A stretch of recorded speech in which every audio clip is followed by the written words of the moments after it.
History brush টুল অনেক চমৎকার একটি টুল, যেটি আপনি অনেক সময় নন ডিস্ট্রাক্টেড করতে আপনাকে হেল্প করতে পারে। আমি পূর্বেই বলেছিলাম যে 20 বার অথবা 40 বার আপনার যখন একটি ইমেজের হিস্ট্রি লেভেল থাকে, তারপর হয়তো আপনি আর ব্যাকে যেতে পারছেন না, এমন সময় আপনাকে এই হিস্ট্রি ব্রাশটি কাজ করবে, এমন একটি হেল্পফুল টুল হিসেবে হিস্ট্রি ব্রাশ ব্যবহার করা হয়। তো কিভাবে এটি কাজ করতে পারে, আসুন তাহলে আমরা পরীক্ষামূলকভাবে দেখি। যে কোনো একটি ইমেজকে আপনি এখানে ওপেন করেন, ওপেন করার পর এখানে জাস্ট যে কোনো একটি ফিল্টার অথবা ইফেক্ট আপনি এখানে ব্যবহার করতে পারেন। তবে এখানে আমরা জাস্ট একটি ফিল্টার ইউজ করব এবং জিগজ্যাগ ফিল্টার, এবং জিগজ্যাগ ফিল্টারটি আমরা এখানে দেখতে পাচ্ছি যে অ্যামাউন্ট, এবং এখানে আমাদের রিগাস। ওকে ওকে, তো আমরা এই ফিল্টারটা ব্যবহার করার পর দেখতে পাচ্ছি যে আমাদের এই ইমেজটির উপর একটি প্রভাব বিস্তার করেছে, যেটি আমাদের ব্যাকগ্রাউন্ডে। কিন্তু আমরা আসলে ব্যাকগ্রাউন্ডটিকে নন ডিস্ট্রাকটিভ রাখতে চাই। সেই মুহূর্তে আপনার যে কোনো কাজ সম্পূর্ণ হওয়ার পর আপনি যে কোনো একটা এরিয়াকে আপনি এভাবে পেইন্ট করে দিলে আপনার পুনরায় যে ইমেজটি রয়েছে সেই ইমেজটি আপনি ফিরে পাবেন। এই জন্য আপনি উইন্ডো থেকে এখানে হিস্ট্রিতে যাবেন, এবং হিস্ট্রিতে আপনি দেখতে পাচ্ছেন যে আপনি আপাতত হিস্ট্রি ব্রাশ ইউজ করছেন।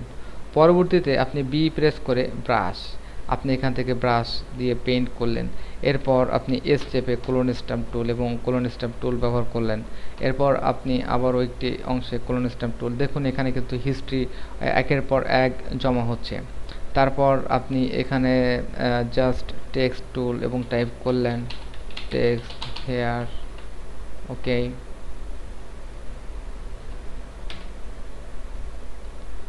ওকে, এবং ডিসলেট করলেন।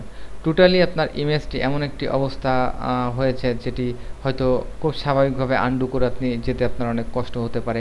সেই মুহূর্তে আপনি হিস্ট্রি ব্রাশ টুলটি ব্যবহার করতে পারেন এবং সমস্ত ইফেক্টগুলোকে রিমুভ করতে পারেন।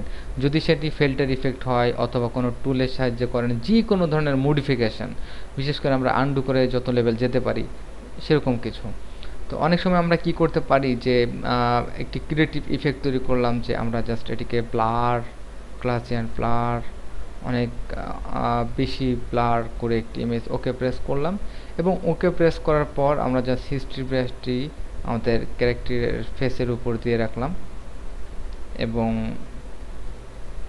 দেখুন খেয়াল করে আমরা জাস্ট আমাদের ব্যাকগ্রাউন্ডটি এখানে দেখতে পাচ্ছি ব্লারি, এবং আমাদের ক্যারেক্টারের ফেসটি জাস্ট শার্প। তো কন্ট্রোল জেড দিয়ে কয়েকবার আপনি এখানে জাস্ট লেভেল ওপেন ইমেজ এবং সর্বশেষ হিস্ট্রি আমাদের যে ইফেক্টটি আপনি এখানে কম্পেয়ার করে দেখতে পারেন যে আপনার কোন ধরনের পরিবর্তন এসেছে। মনে রাখবেন, হিস্ট্রি ব্রাশ খুবই একটি বড় ধরনের সলিউশন। যখন আপনি কোনো কন্ট্রোলে আনতে পারছেন না, আপনার ইমেজটি টোটালি নষ্ট হয়ে যাবে, সেই অবস্থায় আপনি ফিরিয়ে আনতে পারেন, অথবা কোনো ফিল্টার অ্যাপ্লাই করেছেন যে ফিল্টারের ইফেক্টটি আপনি চান না এই মুহূর্তে, তখন আপনি সহজে পেইন্ট করে সরিয়ে নিতে পারেন। তবে আপনি যদি এটিকে সেভ করে ফেলেন তখন কিন্তু আর এখানে হিস্ট্রি থাকবে না। এখানে যত ধরনের হিস্ট্রি থাক আপনি হিস্ট্রি ব্রাশ দিয়ে আপনি ইরেজ করে নিতে পারেন। তো যতক্ষণ পর্যন্ত আপনি হিস্ট্রি ব্রাশ দিয়ে পেইন্ট করবেন ততক্ষণ পর্যন্ত হিস্ট্রিতেই হিস্ট্রি ব্রাশের রেকর্ড থাকবে। হিস্ট্রির কাজ হচ্ছে আপনি কি করলেন তার লগটি এখানে শো করবে। ধন্যবাদ।